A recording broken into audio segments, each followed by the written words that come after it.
4th Independence Day celebration. And so today we are going to talk about door-to-door sales and what you really need to keep in mind when you are making what I call cold calls or door-to-door sales or soliciting, especially for the first time in person. What do you need to keep in mind?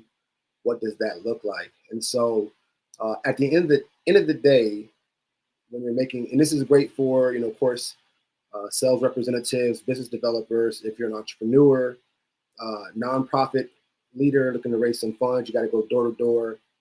One of the most effective, most time consuming maybe, but one of the most effective ways to really get something done and make some type of transaction happen, simply because if everything goes right and the timing is there, you have a high probability of completing the sale because you have you have a relationship that you're building with the individual, compared to other in person, compared to other great strategies that also work.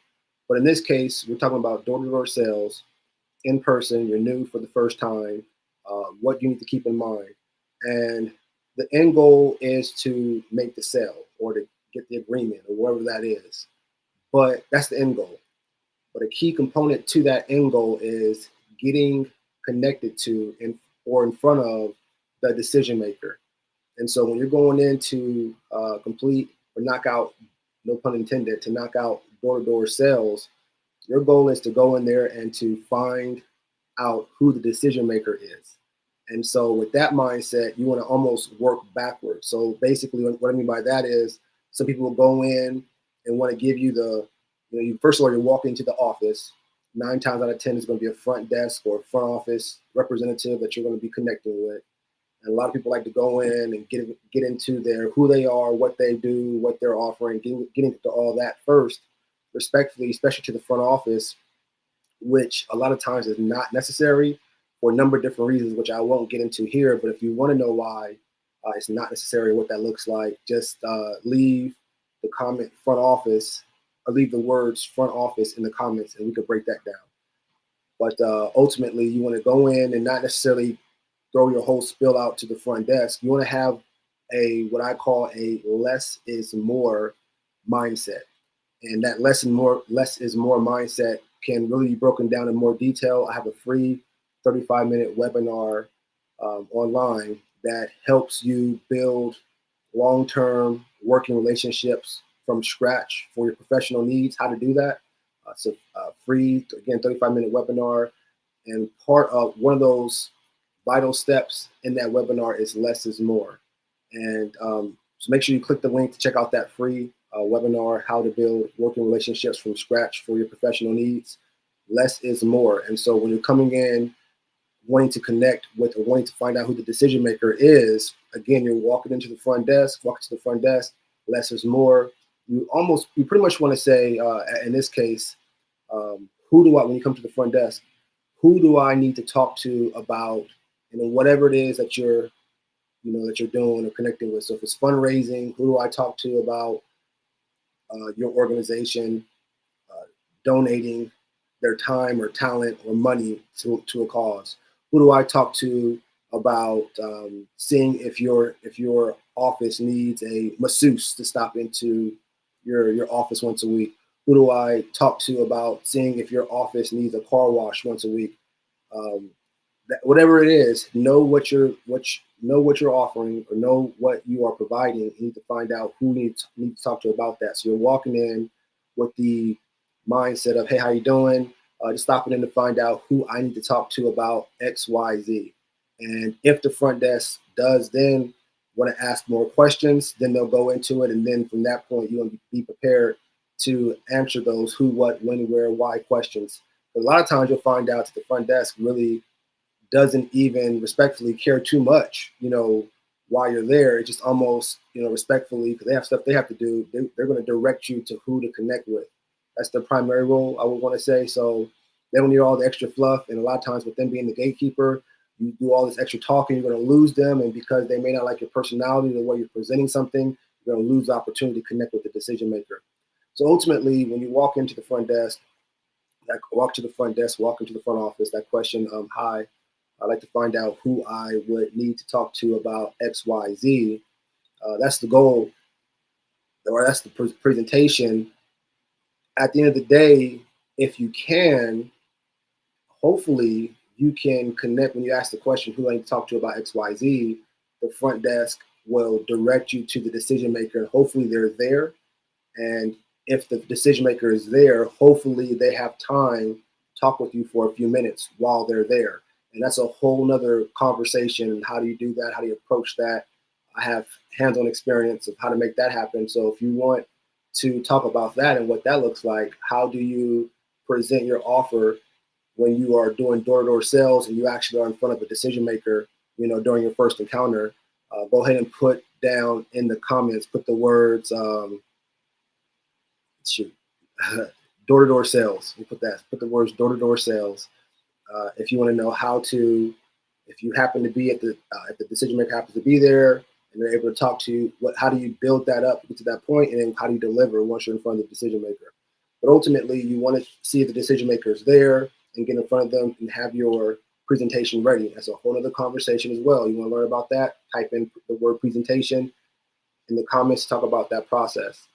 If the individual is not available, you want to see if you can grab a business card or a post-it note or sticky note with the decision maker's contact information, which would include, if you can, the name, phone number, email address, and possibly the title. That's good to know. So if you want to capture those things, either get a business card or have someone write it down on a sticky note. The last thing you want to do is just drop off information and have the front desk say, hey, they'll call you. If you can get the information, that's the number one goal. That's going to maximize your time there at, walking in and soliciting, if you will. If you have no other choice but to leave your materials and hopefully they call you back, then so be it. But if you can help it, you want to get that information, and you want to get that the business card or the sticky note with the contact information. You also want to, before you get out of there, especially with the front desk, see if you can find a way to schedule a meeting with the decision maker. So again, when you walk in and you talk to the front desk, they've identified who the decision maker is. And hopefully at this time or sometime shortly in the conversation, they're going to give you the decision maker's contact information. But then you want to ask, hey, is there a way where I can set up a meeting or appointment to meet with this individual? With this individual, and is there a good time that works for them? I'll say it like that. That's how you would probably present it. And we can jump into that. The details is all off the cusp, if you will. So, hey, thank you for letting me know it's this individual's name, and thank you for their contact information. Is there any way before I get out of here, is there any way I can schedule an appointment to meet with such and such? Is there a good time that works for them? And hopefully you have an appointment scheduled before you leave, and that's why, the door-to-door aspect, if you can at least get an appointment scheduled or talk with the person in real time at that time, it's a high conversion opportunity, not necessarily at that time, but during the process, because you are building relationships in person. And that's a whole nother conversation when it comes to relational sales, if you will. And so if the individual is not available and you do have their contact information, what you then want to do is go back to your office and you want to make a phone call. Hopefully the individual picks up, and the goal is when you make the phone call to schedule a time to connect with the individual, hopefully in person or through a virtual call. You really don't want to go through the whole sales pitch at the initial call, especially if the individual doesn't have time. And there's a way to find that out. And if you want to know how to make that happen, type in the comments consultation call. And we'll talk about, what does that conversation look like after you receive the contact information and now you went back to the office, you make the phone call, and now you are either talking to the individual or you're leaving a voicemail saying, hey, one, if you're leaving a voicemail, it's a lot. I'm just giving you a lot of quick information. But one, when you leave the voicemail and they don't pick up, you're saying, hey, my name is such and such, calling because I want to talk to you about, you might want to do, again, less is more. My name is such and such, calling on behalf of whatever company, and just want you to check your email. I left some information about XYZ. I think you may be interested in it. Reach out to me through email or feel free to give me a call back. And that's very broad, But ultimately, what it does is it gives an opportunity for you to leave a voicemail, but it also sends a message of the individual to check their emails, in which they have an opportunity to get a little more detailed information. And you also have, once you get the contact information, you can also reach out to this individual through LinkedIn as well and send them a message. And again, it's the same situation. Hey, I'd like to schedule a time to connect with you in person or virtually, as well as you can also say, hey, check your email, stop by your office, and such gave me your information. Check your email, thought you may be interested in XYZ. Now, again, I'm speaking in broad because everyone has their own product or service or message, so we have to tailor it. But that's kind of a general synopsis, if you will, of how to deliver your message. And so, with you leaving a phone call, making a phone call, leaving a voicemail saying, hey, check your email, leaving a LinkedIn message saying, hey, check your email, you have a high probability of getting in contact with the decision maker at some point. And what I usually do is I'll reach out once a week for the first 2 weeks, and then every other week for about a month. And then, I mean, it kind of is what it is. You can do all the reaching out you can. Timing is a lot. Need is a lot. Budget is a lot. So you got to put all those things into perspective and not necessarily beat yourself up if something doesn't go the right way.